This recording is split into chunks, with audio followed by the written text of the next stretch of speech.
But if you're tired and still functioning, this is absolutely the video for you. A lot of people don't talk about emotional burnout. They just deal with it. Like they just keep moving like nothing's happening. What's up, y'all? Welcome back to my channel. If you're new here, hey. And if you've been here, you know I love y'all. So if you're new here, you probably want to become the people that have been here and subscribe. Because we love on each other over here. But welcome to day 2 of a vintage Vlogmas. What is a vintage Vlogmas? A vintage Vlogmas consists of the poetry book series that I have. It's called the Vintage Book Series. And in that series, it consists of 3 books of poetry. Now, for today's topic, like all of the topics in the Vintage Vlogmas days, we will be talking about topics that are within the spines of the books that I've written. Today is going to be about emotional burnout or holiday burnout or burnout in general. So today I'm actually going through a little bit of emotional burnout. So I'm going to do the things that I need to do to try to get myself at least close to center or back to center if I can. And one of them consists of decluttering. I like to declutter to get my mind clear because I feel like when my spaces are clear, I'm able to think clear. So one of them is doing laundry. I'm going to do some laundry today. And then I'm going to go and see my mom because I like to be around family when things happen. And of course, I like to write. So I might push out a poem or 2 today at some point. And yeah. So we're gonna do the things that I need to do for emotional burnout. And then I'm gonna come back to y'all and talk more about emotional burnout, holiday burnout, burnout in general later today. It's gonna feel like a couple of seconds because of editing, the world of editing. We love it. So stay tuned for like tips and tricks and things. And I will be back. Oh, and one more thing. I like to present the mood that I want to have. So today I have on a Bob Marley shirt because everything is going to be all right. So, yeah, do all the things that you need to do. So these are the things I like to do, and I'll go more in depth with them later. So, again, I'll see y'all in a few.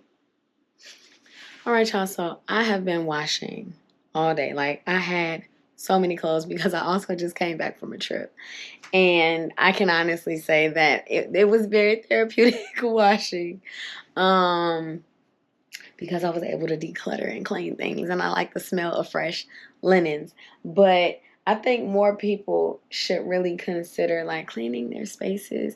And I don't know if this is a common thing or not, but clean your spaces when you feel like your mind is cluttered or if you're experiencing burnout, because burnout is very common. Like you can get burned out if you're at work too much, or if the kids are overwhelming, or if your friends, families, and anyone else is just overwhelming you.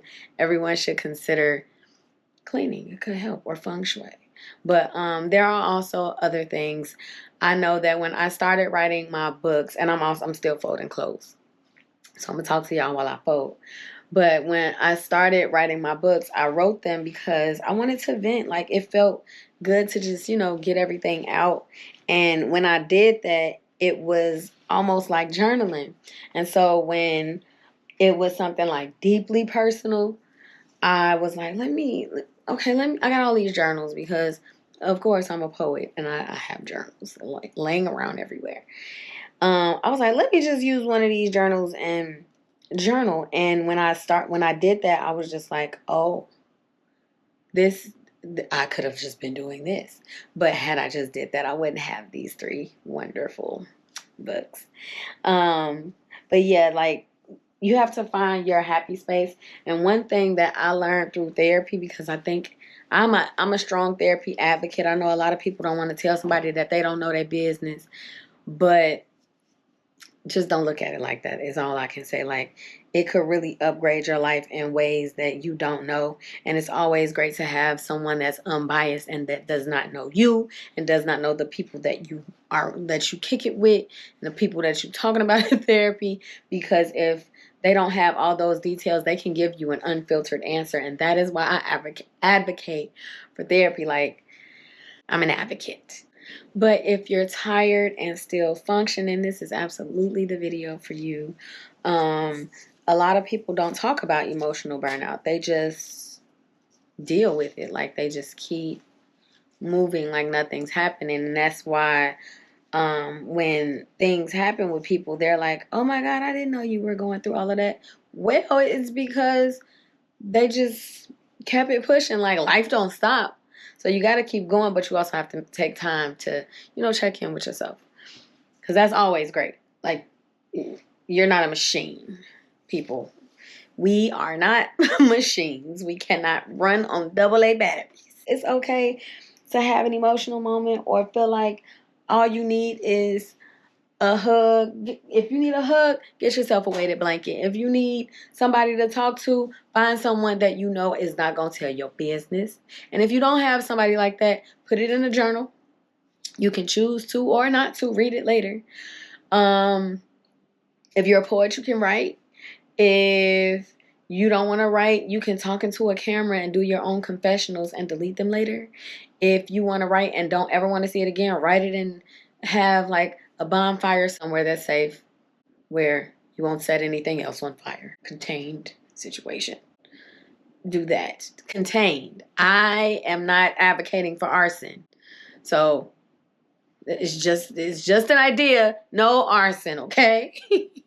In my book, I have this poem. It's in my first book.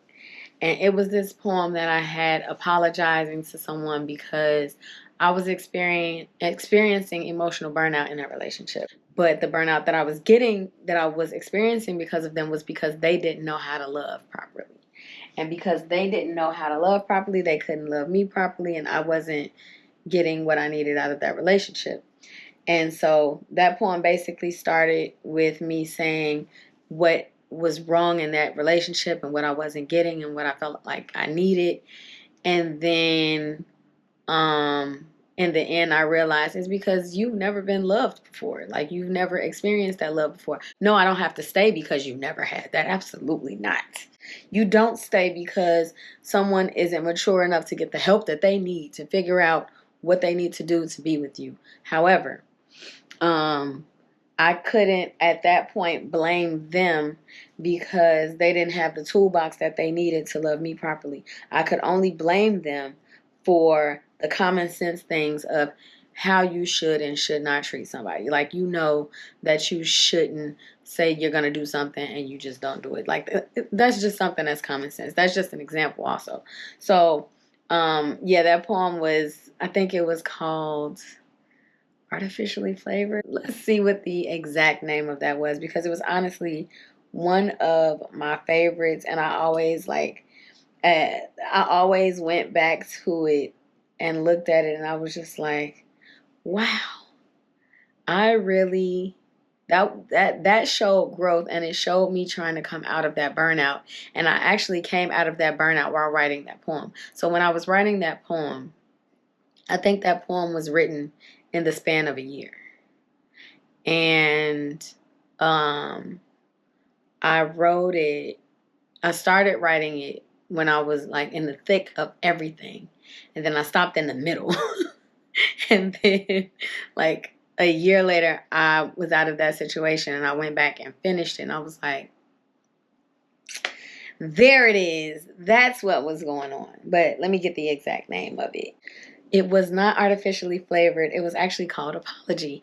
Artificially Flavored was also another burnout poem.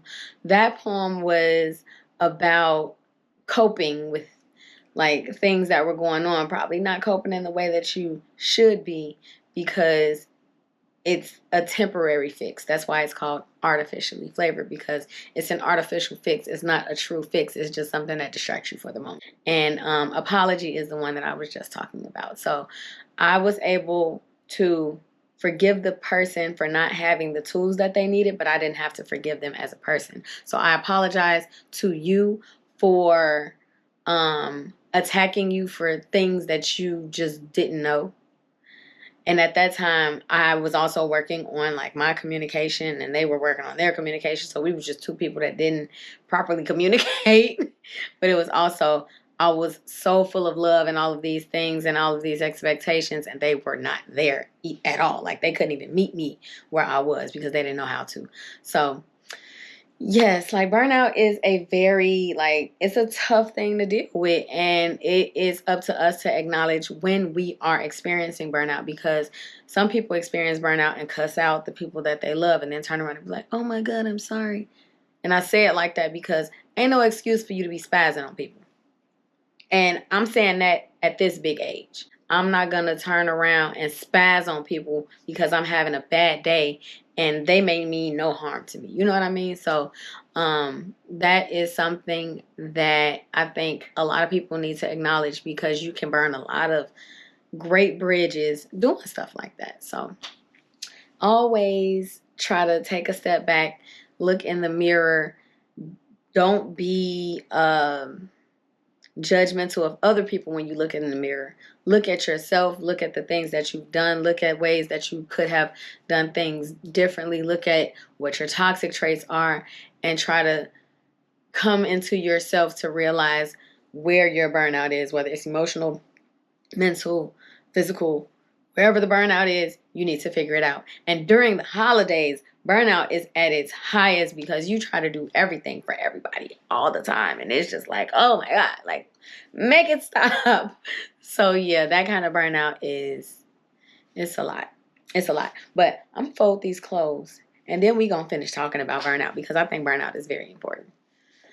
All right, y'all, we are back at it. And if you see me looking down, it's because I got my notes on my phone, because this is something that's very important to me. Like, all of these topics that I'll be talking about during Vlogmas are just near and dear to me, which is why they're in 3 books, okay?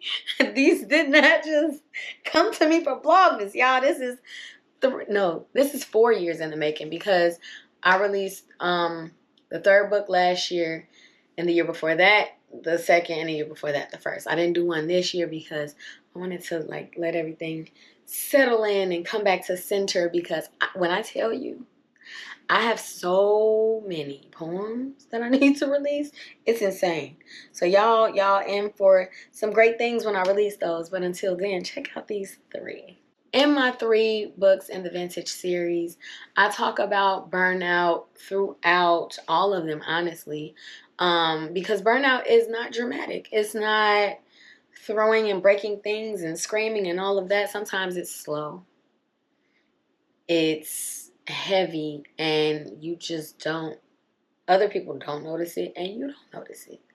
And so knowing that, it's like, it's of the utmost importance, not only for you to know when you're going through burnout, but for the people around you to kind of notice that something is off, or notice like you need a little extra love, and be willing to give you that. If you have people around you that are not willing to nurture you,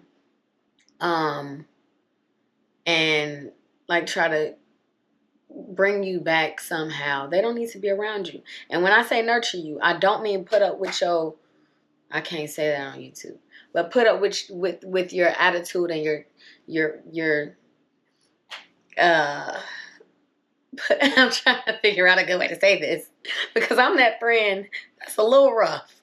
I got a rough hand. They don't need to put up with your toxicity because you're going through burnout. They would be the people that are willing to be like, you know what? If I said something that offended you, I'm sorry. That's not what I meant.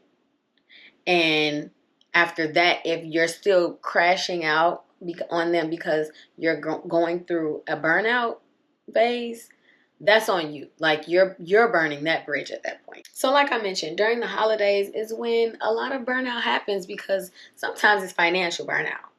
Like, sometimes you just spent too much and you looking back like, oh my God. Sometimes it's emotional, because the people that you want like around during the holidays may not be here anymore.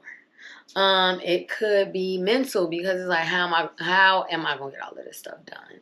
How am I gonna get the vibes together for the holidays, how am I gonna feel good for the holidays, how I'm gonna make other people feel good. Like, it's a lot.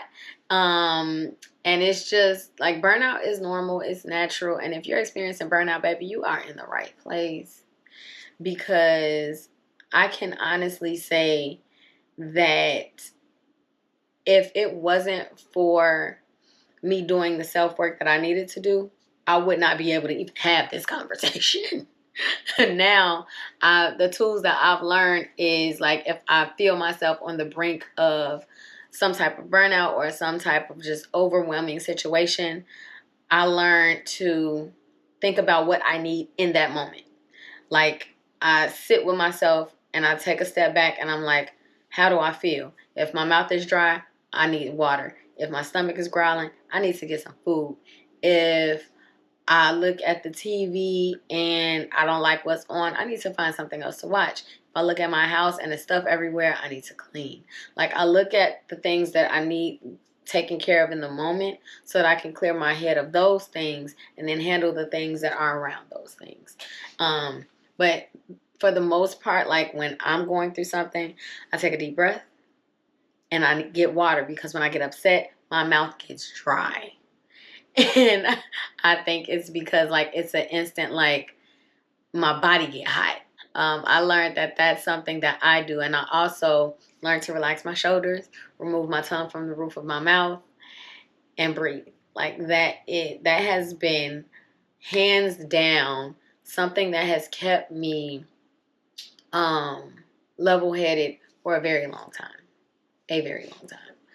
And knowing that, you know, sometimes people don't have those tools and they just continue their burnout tantrums without fixing the things, or they take things out on people that don't deserve them, or they misconstrue things that other people say because of the experiences that they've been in.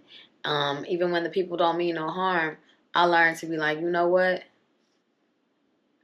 I'm going to let you have it. And that was hard. Like, it was hard for me not to confront everything. And I learned that me confronting everything, I don't know about other people, when I confronted everything, it was because I was experiencing burnout and I wanted to fix this problem with this person, but I can't fix other people.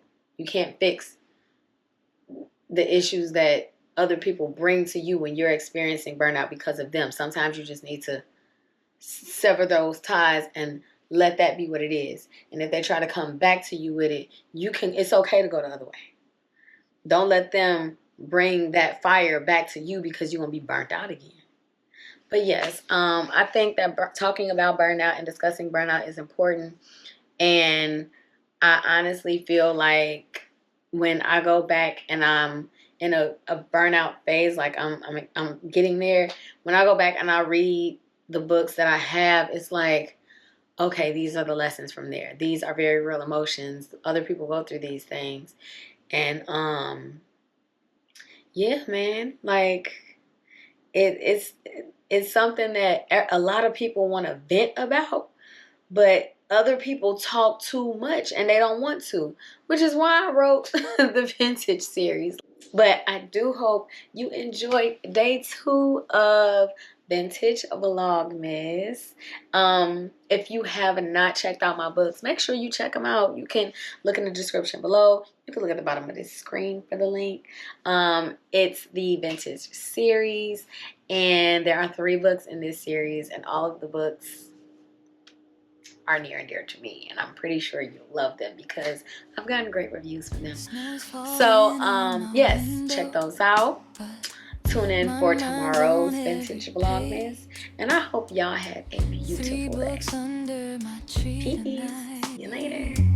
Been with me through every stage.